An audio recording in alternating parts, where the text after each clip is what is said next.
Yeah so basically నేను ఈరోజు ఇక్కడ ధర్నా చౌక్ తెలుగులో అని చెప్తున్నాను. నేను ఈరోజు ధర్నా చౌక్లో ధర్నా పెట్టడానికి మెయిన్గా రీజన్స్ 4 రీజన్స్ అండి. ఫస్ట్ రీజన్ వచ్చేసి ఇప్పుడు నాకు ఒక అన్యాయం జరిగింది. నేను ఒక 30 లక్షలు ఒక సినిమాలో పెట్టాను, కాదల్ అనే సినిమా, తమిళ టైటిల్, తెలుగు మూవీ.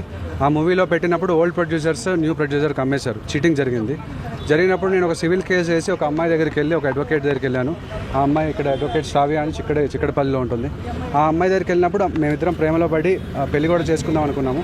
కానీ మళ్ళీ ఆ అమ్మాయికి ఏవో రీజన్స్ వల్ల ఆ అమ్మాయి నాతో విడిపోతామని చెప్పేసి నన్ను విడిపించుకోవడానికి అంటే డబ్బులు కూడా ప్రొఫెషనల్ ఫీజు ఏదైతే స్పెండ్ చేశానో ఆ డబ్బుల్ని రిటర్న్ అడిగానని చెప్పేసి ఆ అమ్మాయి రాంగ్ కేసు పెట్టింది. ఆ కేసు పెట్టడం వల్ల నా గ్యాడ్జెట్స్ అన్నీ కూడా సీజ్ చేశారు. షీ టీమ్స్ పోలీస్ వాళ్ళు ప్లస్ చిక్కడపల్లి పోలీస్ వాళ్ళు కూడా సీజ్ చేశారు. సీజ్ చేయడం వల్ల నాకు జాబ్ కూడా పోయిందండి. నేను ఐటీ జాబ్లో చేస్తున్నాను, సాఫ్ట్వేర్ జాబ్లో చేసేవాడిని. 36 lakhs per annum ఉండేది నా శాలరీ, గ్రాస్ అనమాట. ఇన్కమ్ ట్యాక్స్ తర్వాత ఎంత డిడక్షన్స్ పోతూ వస్తుంది. సో ఎనీవే దాని తర్వాత నాకు జాబ్ పోవడం వల్ల నేను ఇంకా వేరే దారి లేక, అంటే వేరే అడ్వకేట్స్ అందరినీ కూడా కలిస్తే మెజారిటీ నాకు పరిచయమైన అడ్వకేట్స్ కొంచెం కమర్షియల్గా ఉండడం వల్ల నాకు న్యాయం జరగలేదు. సో వాళ్ళు ఎవరైతే ఉన్నారో వాళ్ళు నాకు హెల్ప్ చేస్తున్నట్టు చేసి బ్యాక్ ఎండ్ నుంచి ఆమెకి హెల్ప్ చేయడం జరిగింది. సో మళ్ళీ నేనే ఇంకా లా చేద్దామని చెప్పేసి లా స్టూడెంట్గా నేను ఇప్పుడు ఫస్ట్ ఇయర్ చదువుతున్నాను.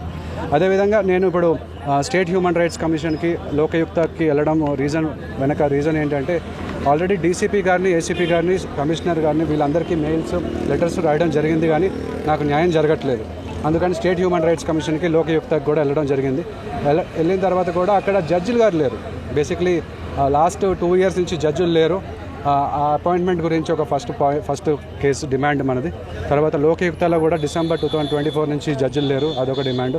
తర్వాత రెండో పాయింట్ వచ్చేసి హీ టీమ్స్ పెట్టాలని చెప్పేసి శేఖర్ భాషా గారు ఎట్లాగైతే హీ టీమ్స్ ఆయన కాన్సెప్ట్ అది. సో ఈ హీ టీమ్స్ పెట్టాలని చెప్పేసి మేమందరం లా స్టూడెంట్స్ అందరం కూడా డిమాండ్ చేస్తున్నాము. ఎందుకంటే ఈ మధ్య చాలామంది అబ్బాయిల మీద రాంగ్ కేసులు పెట్టడం జరుగుతుంది. సో అందుకని హీ టీమ్స్ పెట్టి మాకు ఒక ప్లాట్ఫామ్ అనేది ఇవ్వాలి. నేషనల్ కమిషన్ ఫర్ విమెన్ ఉంది, నేషనల్ కమిషన్ ఫర్ మెన్ కూడా పెట్టాలి. ఇట్లాగా ఆ ప్లాట్ఫామ్ పెట్టాలని ఒక డిమాండ్. మూడో పాయింట్ వచ్చేసి పోలీస్ కంప్లైంట్స్ అథారిటీ. మనకు తెలంగాణ స్టేట్లో పోలీస్ కంప్లైంట్స్ అథారిటీ లేదు, వేరే స్టేట్స్లో ఉన్నాయి, ఢిల్లీ, కేరళ ఈ స్టేట్స్లో అన్నీ కూడా ఉన్నాయి, కానీ మన స్టేట్లో లేదు. అది ఇమీడియట్గా పెట్టాలి అని చెప్పేసి ఒక డిమాండ్. అలాగే 4వ పాయింట్ వచ్చేసి సైకాలజిస్టులు పెట్టాలి పోలీస్ స్టేషన్స్లో, అలాగే జైల్స్లో. ఎందుకంటే కొంతమంది అమ్మాయిలు, ఇప్పుడు లావణ్య రాజ్తరుణ్ చూసాము, ఆ అమ్మాయికి మరి మెంటల్ స్టేటస్ కరెక్ట్గా లేకపోతే డ్రగ్స్ చేసో లేదా యాక్టింగ్ చేసో మనకు తెలియదు. అలాంటి వాళ్ళు ఇలాగ రాంగ్ కేసులు పెట్టడం వల్ల అబ్బాయిల కెరియర్స్ అన్నీ కూడా నాశనం అయిపోతున్నాయి. అందుకని వాళ్ళ మెంటల్ స్టేటస్ చెక్ చేయాలి. అదేవిధంగా ప్రిజనర్స్ని కూడా రీఫార్మ్ చేయడానికి ఉంటుంది. అదేవిధంగా పోలీసులు కూడా చాలామంది సూసైడ్లు చేసుకుంటున్నారు, కాబట్టి ఆ సూసైడ్స్ కూడా హెల్ప్ అవుతుంది. ఒక ఎంప్లాయ్మెంట్ ఆపర్చునిటీ అనేది క్రియేట్ అవుతుంది. సో ఈ పాయింట్స్ బేస్ మీద నేను ఈరోజు ధర్నా పెట్టడం జరిగింది. మీరు ఎక్కడికి వెళ్ళినా న్యాయం జరగలేదు. 453 రోజులు అయిందండి ఇప్పటికి. January 8, 2024 నా గ్యాడ్జెట్స్ సీజ్ చేశారు.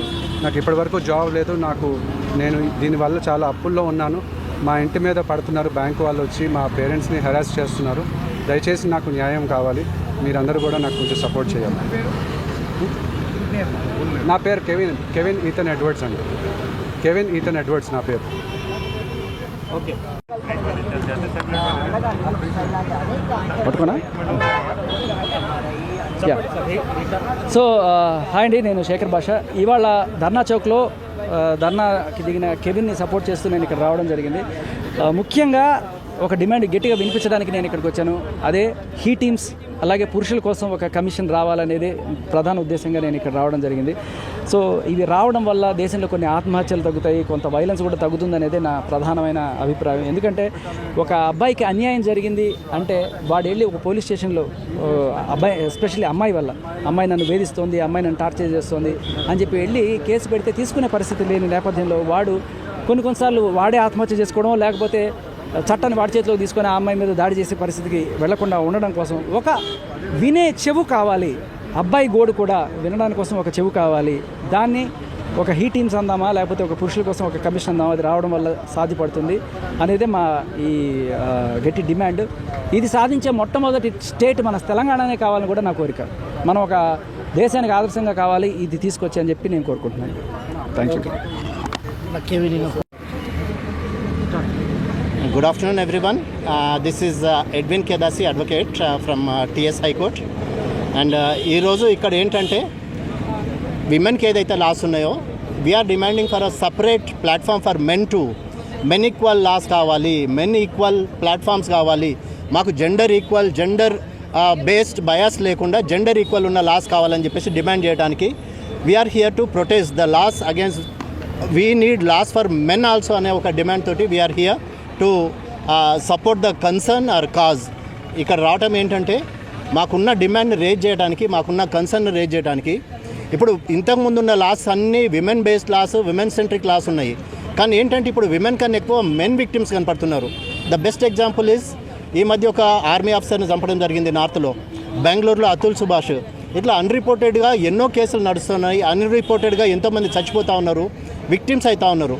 సో ఏంటంటే నాట్ ఓన్లీ ఉమెన్కు ఉన్న లాస్, ఉమెన్కు ఉన్న ఏదైతే ప్రివిలేజెస్ ఉన్నాయో అవే సేమ్ ప్రివిలేజెస్ మాకు మెన్కు కూడా కావాలి. మెన్ కూడా విక్టిమ్సే ఉన్నారు, మెన్ బాధితులు ఉన్నారు. దెర్ ఈజ్ అ భార్య బాధితుల సంఘము, ఇది ఎప్పుడో స్టార్ట్ అయింది ఆంధ్రాలో, బాలాజీ అని చెప్పి స్టార్ట్ చేసినారు. సో మాకేంటంటే అది కాకపోయినా కూడా ఇప్పుడు ఒక మగ వ్యక్తి పోలీస్ స్టేషన్కి వెళ్ళి కంప్లైంట్ ఇస్తే ఎవరు తీసుకోవట్లేదు. సో ఎందుకు ఈ డిస్పారిటీ ఎందుకు అంటే ఓన్లీ లేడీస్ కోసమే తయారు చేసిన లాసా, ఓన్లీ వాళ్ళకే రైట్స్ కావాలా, లేకపోతే వాళ్ళకే క్లెయిమ్స్ కావాలా? మెన్కి ఏమీ రైట్ లేవా, మెన్కి ఏమీ ఫీలింగ్స్ లేవా, మెన్కి ఏమీ క్లెయిమ్స్ లేవా? ఇప్పుడు ఎంతమంది అన్రిపోర్టెడ్గా పోతూ ఉన్నారు. ఎన్సీఆర్బీ ప్రకారము కొన్ని వేల కేసెస్ పెండింగ్ ఉన్నాయి. ఏవి?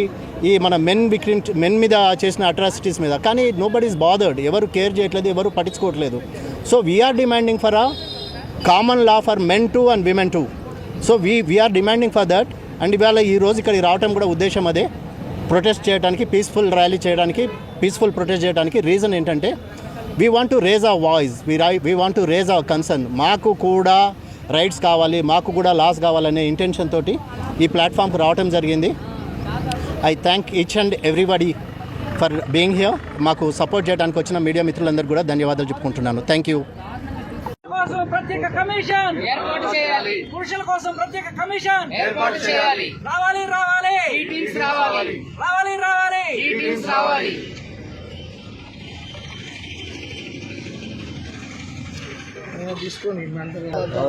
ఈ టీమ్స్ రావాలి, రావాలి రావాలి ఈ టీమ్స్ రావాలి, రావాలి రావాలి ఈ టీమ్స్ రావాలి. పురుషుల కోసం ప్రత్యేక కమిషన్ ఏర్పాటు చేయాలి, పురుషుల కోసం ప్రత్యేక కమిషన్ ఏర్పాటు చేయాలి, రావాలి రావాలి ఈ టీమ్స్ రావాలి, రావాలి రావాలి ఈ టీమ్స్ రావాలి.